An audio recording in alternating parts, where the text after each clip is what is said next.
नमस्कार दोस्तों, मैं डॉक्टर अंकुर मित्तल क्लिनिकल हीमेटोलॉजिस्ट लुधियाना से आज आप सब लोगों के साथ हूँ बायोप्सी के रिगार्डिंग डिस्कस करने के लिए। मेरे पास बहुत सारे पेशेंट्स आते हैं जो पूछना चाहते हैं कि सर बायोप्सी कराने पे क्या कैंसर स्प्रेड हो सकता है? क्या बायोप्सी कराने की आवश्यकता है? क्या कोई और टेस्ट है जिससे हम बायोप्सी को रिप्लेस कर सकते हैं? जैसे कि मैं ब्लड कैंसर्स देखता हूँ और लिम्फोमास देखता हूँ, तो उसमें अगर हमारे पास लिम्फोमास है, लिम्फोमा यानी कि गाँठों का कैंसर, तो उसमें 2 प्रकार के टेस्ट हो सकते हैं। एक है कि एफएनएसी। एफएनएसी जैसे हम एक सुई मार के पानी लेके उसकी जाँच करते हैं। पर उससे हम सिर्फ़ यही बता पाते हैं कि शायद ये कैंसर है और शायद ये ब्लड कैंसर हो सकता है या कोई और प्रकार का कैंसर भी हो सकता है। पर उसके आधार पर हम ट्रीटमेंट नहीं शुरू कर सकते। तो जो बेस्ट टेस्ट है वो है बायोप्सी। बायोप्सी हम जो लिम्फ नोड्स हैं उसकी हम बायोप्सी लेते हैं। बायोप्सी 2 तरीके से ली जा सकती है। एक ट्रू कट बायोप्सी जिससे एक नीडल के थ्रू हम बायोप्सी ले सकते हैं, उससे पेशेंट को कोई स्कार मार्क नहीं आता और दूसरा रहता है एक्सिजन बायोप्सी जिसमें हम चीरा देके एक पूरी गाँठ निकाल लेते हैं। अगर आज के युग में हम कहें तो बायोप्सी ही गोल्ड स्टैंडर्ड है। जब तक हमारे पास बायोप्सी नहीं है और उसके ऊपर आईएचसी की रिपोर्ट नहीं है, तब तक हम ट्रीटमेंट नहीं शुरू कर पाते। क्योंकि बहुत सारी टारगेटेड ट्रीटमेंट्स हैं जो हमें उसके आईएचसी की रिपोर्ट से ही मिलती हैं। दूसरा क्वेश्चन अक्सर पेशेंटों का होता है कि सर क्या बायोप्सी करने से कैंसर स्प्रेड हो सकता है? या बहुत सारे पेशेंटों को लगता है कि अगर चीरा लग गया तो कैंसर फैल सकता है। तो ब्लड कैंसर्स, लिम्फोमास में ऐसा नहीं है। बायोप्सी करने से कैंसर स्प्रेड नहीं होता, बल्कि अगर हम इसको डिले करते हैं तो कैंसर की स्टेज एडवांस हो सकती है या फिर उस गाँठों का आकार बढ़ने से उसके जो प्रेशर सिम्पटम्स हैं, जो दबाव होने पर आते हैं, वो आ सकते हैं। तो मैं आप सब लोगों को यही कहना चाहूँगा कि हमें बायोप्सी जल्द से जल्द करवानी चाहिए जब भी हमें सस्पिशन हो कि ये कैंसर है। दूसरे प्रकार की बायोप्सी रहती है bone marrow aspiration and biopsy.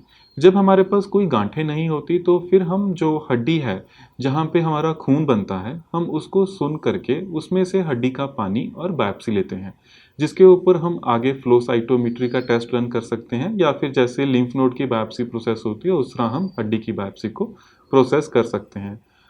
ये कहना आवश्यक है कि इन सारे टेस्टों पे समय लगता है, पर अगर हम हमारे एंड से इसको डिले करें बायोप्सी करने से, तो उससे हम ट्रीटमेंट और भी डिले कर सकते हैं।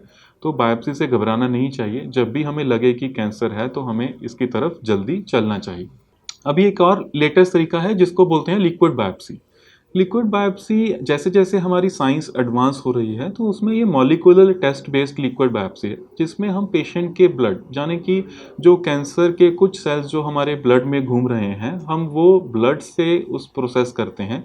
हम हमारे जो ब्लड है, उसमें से उसका डीएनए एक्सट्रैक्ट करके, उसमें से कुछ म्यूटेशंस डिटेक्ट कर सकते हैं, जिससे हमें पता चल सकता है कि हमें कौन-सी टारगेटेड मॉलिक्यूल्स इफ़ेक्ट कर सकती है और हम क्या ट्रीटमेंट कर सकते हैं। अभी ये टेस्ट महँगा है, पर कुछ पेशेंट्स में जिसमें डिज़ीज़ एडवांस्ड है, तो लिक्विड बायोप्सी काफ़ी हद तक मदद कर सकती है। हाँ, तो अगला क्वेश्चन ये आता है कि बायोप्सी ज़रूरी क्यों है?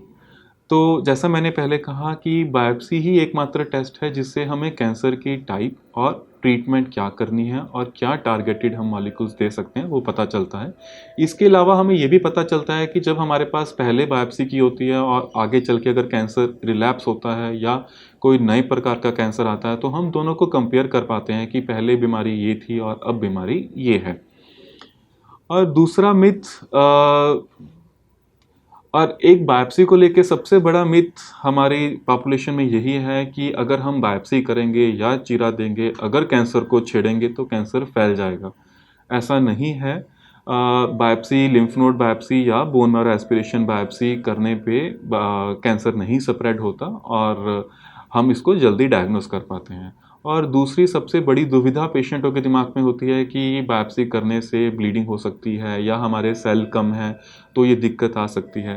अगर आपका सेंटर सही है या आपके डॉक्टर वेल ट्रेन्ड हैं और सारी फैसिलिटीज़ अवेलेबल हैं, तो ये सब कॉम्प्लिकेशंस से टैकल किया जा सकता है और ईज़िली बायोप्सी की तरफ प्रोसीड किया जा सकता है। इसके अलावा अगर आपको बायोप्सी के रिलेटेड कोई भी और कोई क्वेरी हो, तो आप नीचे कमेंट बॉक्स में अपने क्वेश्चंस डाल सकते हैं। इसके अलावा अगर आप ऐसे और वीडियोज़ देखना चाहते हैं, तो आप हमारे चैनल को लाइक करें और इसे सब्सक्राइब करें।